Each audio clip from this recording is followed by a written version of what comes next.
आपने मुझे अंतिम चेतावनी दी थी ना विष्णु, अब मैं तुम्हें अंतिम अवसर देता हूं। निकाल सको तो खींचकर निकाल लो महादेव को मेरे उधर से।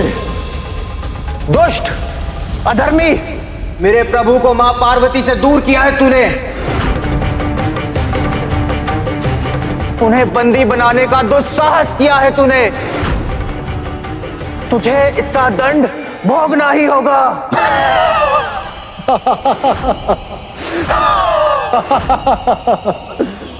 स्वयं महादेव का वरदान प्राप्त है मुझे। कोई भी देवी देवता, सुर, गंधर्व, मानव, दानव, ऋषि, मुनि, कोई भी मुझे छू भी नहीं सकता। तो तू मेरा क्या अहित कर पाएगा पशु?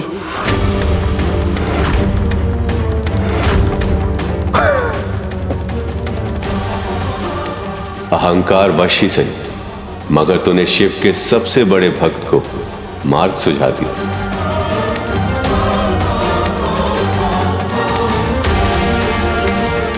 भगवान का वरदान भी आज इस भक्त के क्रोध से तेरी रक्षा नहीं कर पाएगा गजासुर।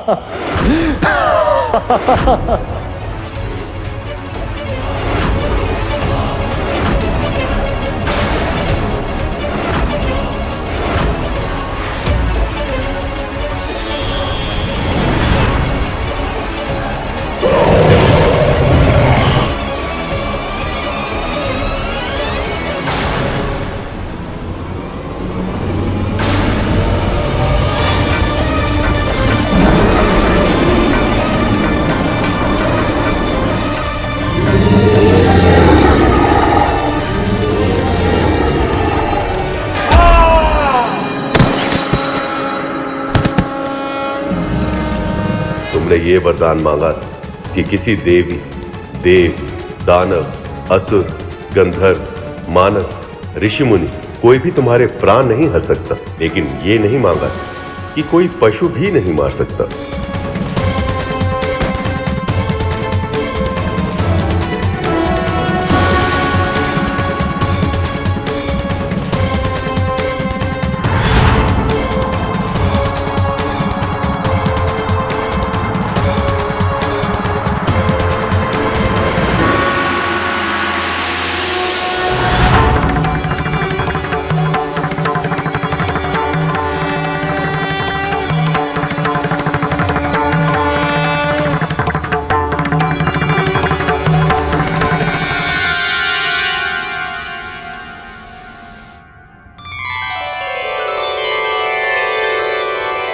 प्रभु,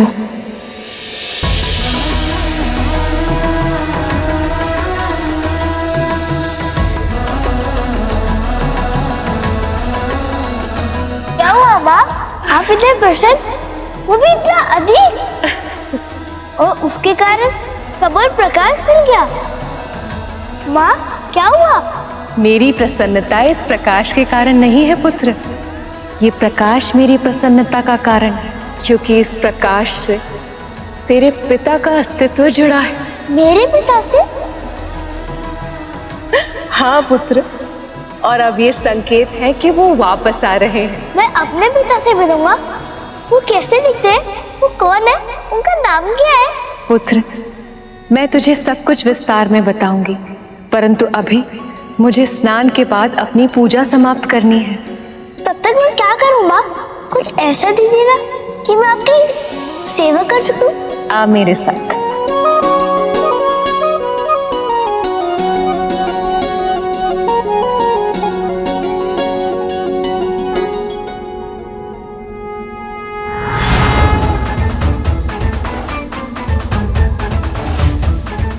ये ले और इस स्थान की रक्षा कर, परंतु याद रहे जब तक मैं बाहर वापस ना आ जाऊं, मेरे स्नान ध्यान में कोई भी व्यवधान ना पहुंच पाए। पर माँ, मैं इस दंड से किसी को कैसे रोक पाऊंगा? पुत्र, ये कोई साधारण दंड नहीं, मेरी शक्ति से संचालित है। इसीलिए ये विश्वास कर कि इस दंडे के रूप में तेरी माँ ही तेरे साथ है। इसीलिए जब तक ये दंडा तेरे हाथों में है तो किसी का भी सामना कर सकता है। तो फिर आप निश्चित होकर जाइए माँ। जब तक आपकी आज्ञा नहीं होगी कोई भी भीतर प्रवेश नहीं कर पाएगा।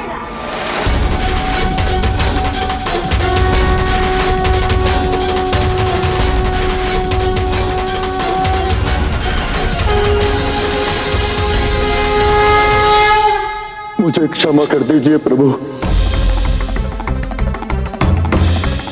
माता से दूर करके मैंने बहुत बड़ा पाप किया है। अपने भगवान को कष्ट पहुंचाया मैंने। तुम्हारी इच्छा अनुचित थी गजासुर, और इसीलिए अपनी महत्वाकांक्षा को पूरा करने के लिए तुमने जो मार्ग चुना वही तुम्हारे पतन का कारण सिद्ध हुआ। परंतु जो भी हो, तुम हो तो मेरे भक्त ही, इसलिए मैं तुम्हें क्षमा करता हूं गजासुर। और यही नहीं, तुम अमर होना चाहते थे, अब मैं तुम्हारी ये इच्छा भी पूरी करूंगा। तुम्हारे चर्म को वस्त्र की तरह धारण करूंगा मैं, ताकि अनंत काल तक ये संसार तुम्हें सदैव स्मरण रखे। आप दया निधान है प्रभु। आपकी सदा ही जय हो।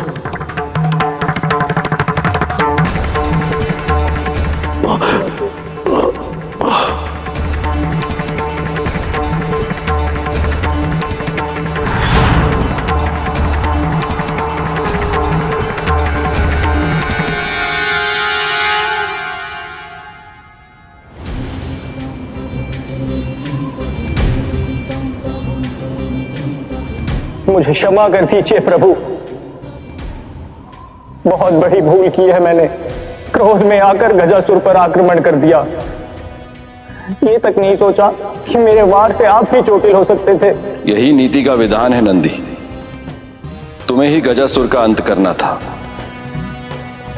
ये संसार पशु को निर्बल समझता है, पर पशु की निष्ठा ऐसी होती है कि यदि स्वामी के लिए कुछ करना हो तो वो सोच विचार में समय व्यर्थ नहीं करता, निष्ठा अनुसार कर देता है। मुझे मुक्त कराकर तुमने अपनी अनंत निष्ठा का परिचय दिया है नंदी। वैसे तो मैं भक्त और भगवान के बीच में व्यवधान नहीं बनना चाहता, किंतु इस समय आपको मेरे साथ चलना होगा, क्योंकि मैंने देवी पार्वती को यह वचन दिया कि उनकी पूजा समाप्त होने से पहले मैं आपको वापस ले आऊंगा। धन्यवाद सखा, मैं आ रहा हूं पार्वती, मैं तुम्हारे पास वापस लौट के आ रहा हूं।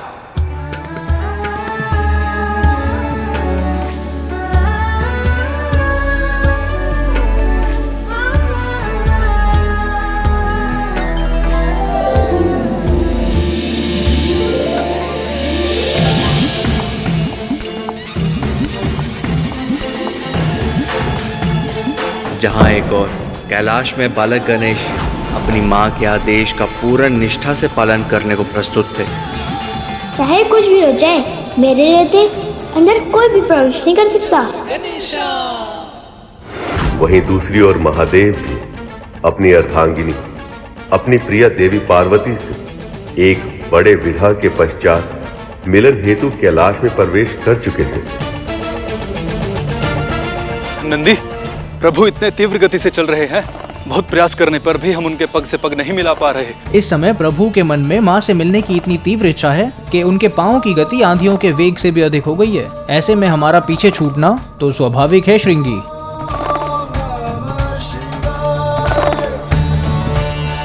कुछ तो बदल गया है, पर क्या? पार्वती कहाँ? मुझे तो आशा थी कि वो मुझे द्वार पर ही मिलेगी। मेरी प्रतीक्षा में व्याकुल और स्वागत को आतुर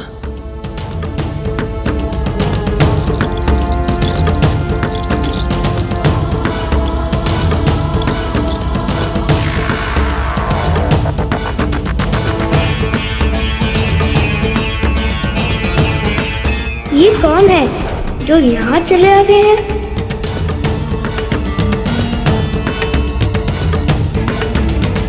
कौन है ये बालक?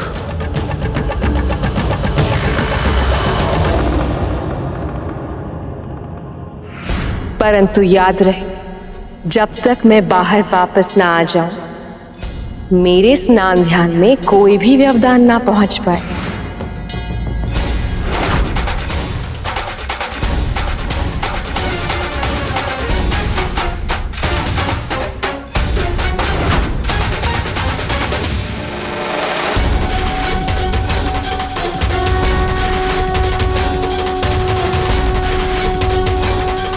ये विचित्र व्यक्ति कौन है? ये बालक कौन है और यहां क्या कर रहा है ये? अब से पहले तो इस बालक को हमने कभी देखा नहीं। कहां से आया है ये? और माँ कहाँ है? सत्य देवी, महादेव लौट कर आ रहे हैं। यह सोच के तो आपका मुख और खिल उठा है। अब तो आपको कोई श्रृंगार करने की आवश्यकता ही नहीं है। पर हम आपको बिना श्रृंगार के रहने देंगे क्या? हम तो अपने हाथों से सजाएंगे। आज आपके पुत्र का जन्म हुआ है, इसलिए आज का ये दिन आपके लिए और महादेव के लिए बहुत ही विशेष है। और इसीलिए आज का ये दिन हम एक उत्सव की तरह मनाने में कोई कमी नहीं रहने देंगे। महादेव जब पहली बार अपने पुत्र को देखेंगे तो कितने प्रसन्न होंगे वो।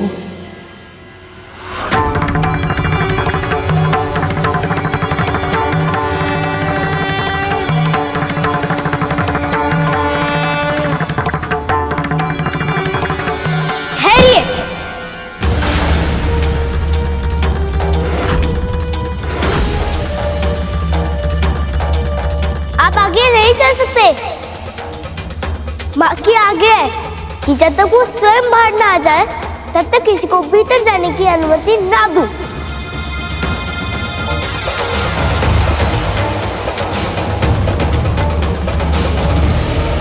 रुकिए।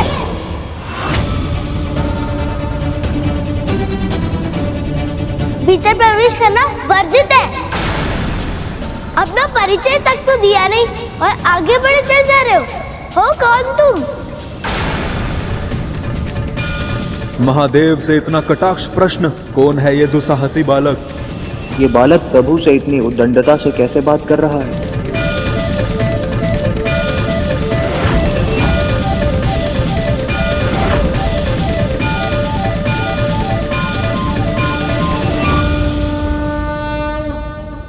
लगता है कोई भिक्षुक हो। भिक्षा चाहिए? तुम माँ के स्नान के बाद आ रहा। जो चाहिए मिल जाएगा। कौन है ये बालक जो कैलाश में मुझे नहीं जानता?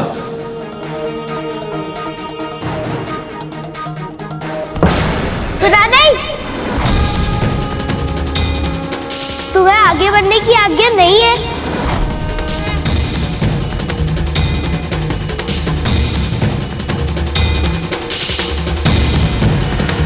अच्छा, तुम्हें बहुत जोर से भूख लगी है तो पहले क्यों नहीं बताया? मैं तुमको मेरे फल दे सकता हूँ। चाहिए? तुम कौन हो बालक? मैं तुम्हें भीतर जाने से रोक रहा हूँ, फिर भी समझ में नहीं आया? यहाँ का स्वामी हूँ मैं।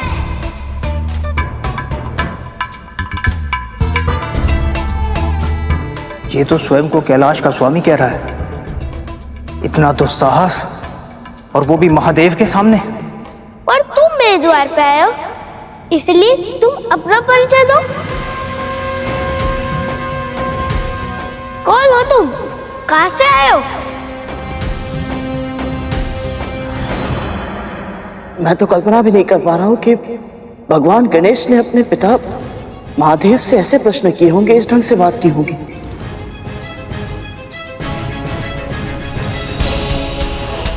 मैंने तो उन्हें केवल अपने माता पिता से ही नहीं बल्कि सभी देवी देवताओं से बड़े ही विनम्र और सम्मान के साथ बात करते हुए देखा है। स्वयं परब्रह्म स्वरूप है वो, फिर भी उन्हें इस बात का तनिक भी अभिमान नहीं।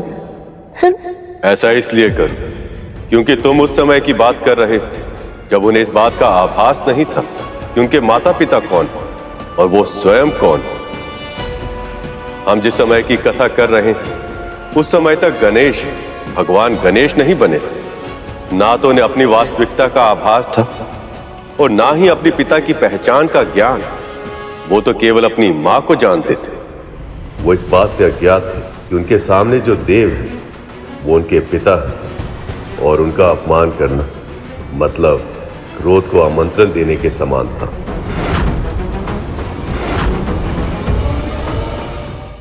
मैं कौन हूं, मैं कहां से आया हूं? वैसे तुम मुझे किसी भी नाम से पुकार सकते हो, सब नाम मेरे ही तो हैं।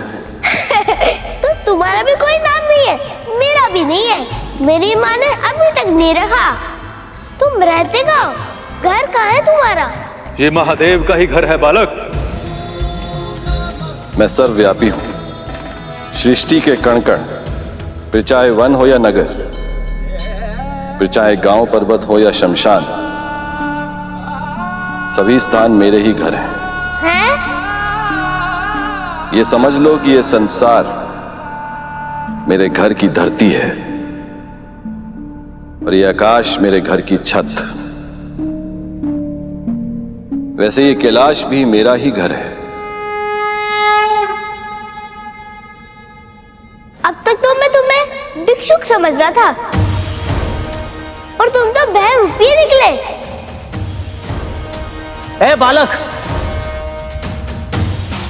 प्रभु तुम्हें बालक समझ के मुस्कुरा रहे हैं। जिन्होंने संसार को सब कुछ दिया, इस सृष्टि के कल्याण के लिए अपना सब कुछ त्याग दिया, उन्हें कभी भिक्षुक कहते हो तो कभी बहरूपिया। अरे लज्जा आनी चाहिए तुम्हें। तुम कह रहे हो इसलिए मैं मान लूं? ये सब कुछ संसार को देते हैं जिनके पास ना तो ढंग के वस्त्र है और ना तो कोई रहने का स्थान।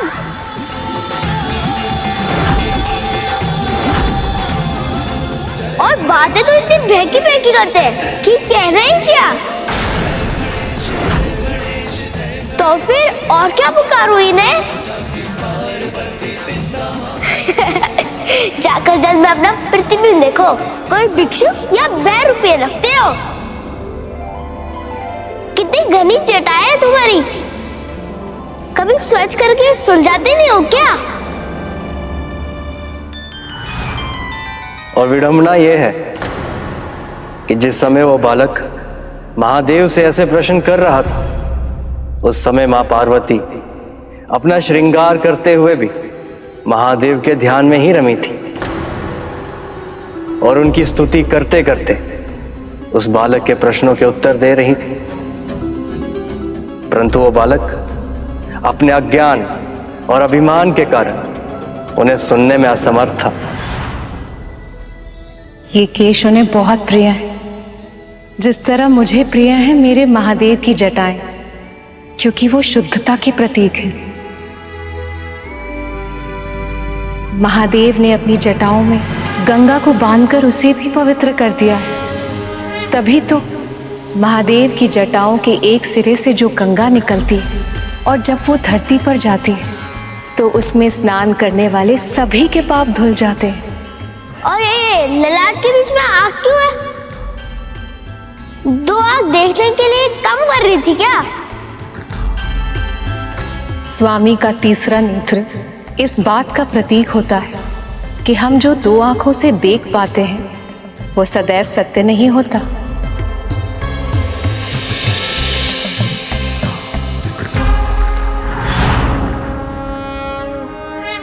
सत्य का ज्ञान केवल अंतरात्मा की आंखों से हो सकता है। मुझे मूर्ख समझते हो क्या? जिसे सत्य का ज्ञान होगा वो क्या गले में सर्प लेके घूमेगा?